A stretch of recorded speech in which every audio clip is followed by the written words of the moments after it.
அல்லாஹும்ம ஸல்லி அலா சய்யிதினா முஹம்மதின் வ அலா ஆலி சய்யிதினா முஹம்மதின் வ பாரிக் வ ஸல்லிம் அலைஹி.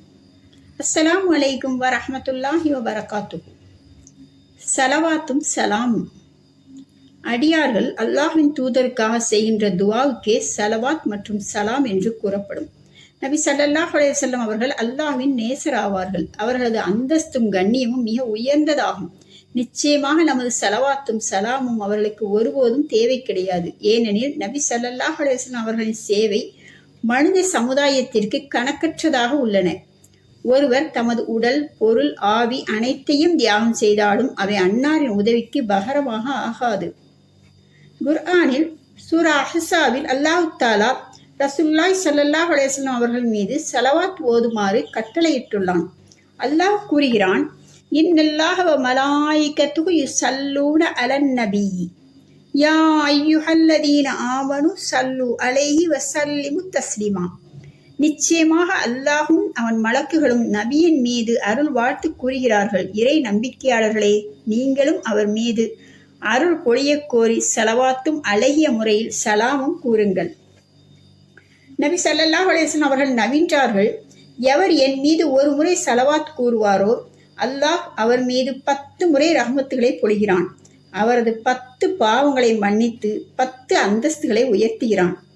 ஒரு முறை ஸலவாத் கூறுவதற்கே இவ்வளவு சிறப்புகள் உண்டென்றால் எப்போதும் ஸலவாத்தை ஓதிக்கொண்டிருக்கும் பாக்கியசாலியான நபர் குறித்து நாம் சிந்திக்க வேண்டும். ஹதரத் அப்துல்லாஹ் இப்னு மஸ்ஊத் ரலியல்லாஹு அவர்கள் அறிவிக்கிறார்கள், நாளை மறுமை நாளில் என்னுடன் மிகவும் நெருக்கமாக இருக்கும் நபர் வளமையாக என் மீது அதிகமாக ஸலவாத் ஓதியவரே ஆவார் என நபி ஸல்லல்லாஹு அலைஹி வஸல்லம் அவர்கள் நவின்றார்கள். என் நேரமும் ஸலவாத் ஓதுவதிலேயே ஈடுபட்டிருப்பவருக்கு துஆ செய்வதற்கான அவகாசம் கிட்டவில்லையானாலும் ஸலவாத் ஓதுவதின் பரக்கத்தினால் அவரது எல்லா பிரச்சனைகளும் மறைமுகமான முறையில் தீர்த்து வைக்கப்படும். ஹதீஸில் நபி ஸல்லல்லாஹு அலைஹி வஸல்லம் அவர்கள் கூறுகிறார்கள், என் மீது ஸலவாத் ஓதுங்கள், ஏனெனில் எனது கபருக்கு அருகில் அல்லாஹ் ஒரு வானவரை நியமித்துள்ளான்.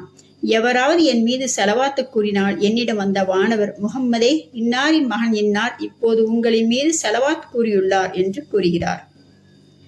முஸ்லிம்களின் கடமையாதனில் சபைகளில் அண்ணன் நபி ஸல்லல்லாஹு அலைஹி வஸல்லம் அவர்களது பெயரை எப்போது கூறப்பட்டாலும் அனைவரும் அன்னாரின் மீது ஸலவாத் சொல்ல வேண்டும்.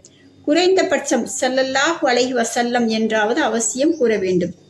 நாம் பொதுவாகவே ஒருவரிடம் செல்வம் இருந்து செலவு செய்யவில்லையானால் அவரைத்தான் கருமி என்று கூறுவோம். ஆனால் ஒருவருக்கு முன்னால் நபி ஸல்லல்லாஹு அலைஹி வஸல்லம் அவர்களின் பெயர் கூறப்பட்டு அவர் ஸலவாத்து கூறவில்லையானால் அவரே மிகப்பெரிய கஞ்சன் என்று நபி அவர்கள் கூறுகிறார்கள். நபி ஸல்லல்லாஹு அலைஹி வஸல்லம் அவர்கள் நவின்றார்கள், எவர் அல்லாஹும்ம ஸல்லி அலா முஹம்மதின் வ அன்ஸில்ஹுல் மக்அதல் முகர்ரப இன்தஹு யௌமல் கியாமத்தி என்ற இந்த துஆவை ஓதுவாரோ அவருக்காக எனது பரிந்துரை கட்டாயமாகிவிட்டது என்று கூறினார்கள். மறுமை நாளில் ஒவ்வொருவரும் நடுநடுங்கி கலக்கத்துடன் இருப்பார்கள். எதுவும் அந்நாளில் பயன் தராது. அச்சமயத்தில் நபி ஸல்லல்லாஹு அலைஹி வஸல்லம் அவர்கள் அனைத்து முஸ்லிம்களுக்காகவும் சிபாரிசு செய்வார்கள். ஆனால் எந்த அடியார் அன்னாரின் மீது மேற்கூறப்பட்ட ஸலவாத்தை ஓதுவாரோ நபி ஸல்லல்லாஹு அலைஹி வஸல்லம் அவர்கள் அவருக்காக சிபாரிசு செய்வதை தன் மீது கடமையாக கருதி அல்லாஹ்வின் சன்னிதானத்தில் சிபாரிசு செய்வார்கள். துஆ செய்வதன் ஒழுக்கங்களில் ஒன்று இதுவாகும். அதாவது முதலில் அல்லாஹ்வை புகழ வேண்டும், பிறகு நபி ஸல்லல்லாஹு அலைஹி வஸல்லம் அவர்கள் மீது ஸலவாத் ஓத வேண்டும், பிறகு நமது தேவைகளை அல்லாஹ்விடம் கேட்க வேண்டும், பின்பு இறுதியில் நபி ஸல்லல்லாஹு அலைஹி வஸல்லம் அவர்கள் மீது ஸலவாத் ஓதி துஆவை நிறைவு செய்ய வேண்டும். எவர் இம்முறையில் துஆ செய்வாரோ அல்லாஹ் அவரது துஆவை கட்டாயம் ஏற்றுக்கொள்வான். ஆகவே நம்மால் முடிந்தவரை அதிகமாக நபி ஸல்லல்லாஹு அலைஹி வஸல்லம் மீது ஸலவாத்தை ஓதி அனுப்பி கொண்டிருக்க வேண்டும். நபி ஸல்லல்லாஹு அலைஹி வஸல்லம் அவர்களின் ஸலவாத் சம்பந்தமாக கூறப்பட்ட விஷயங்களை நன்கு விளங்கி அதன்படி அமல் புரிய வல்ல அல்லாஹ் தௌபீக் செய்வானாக.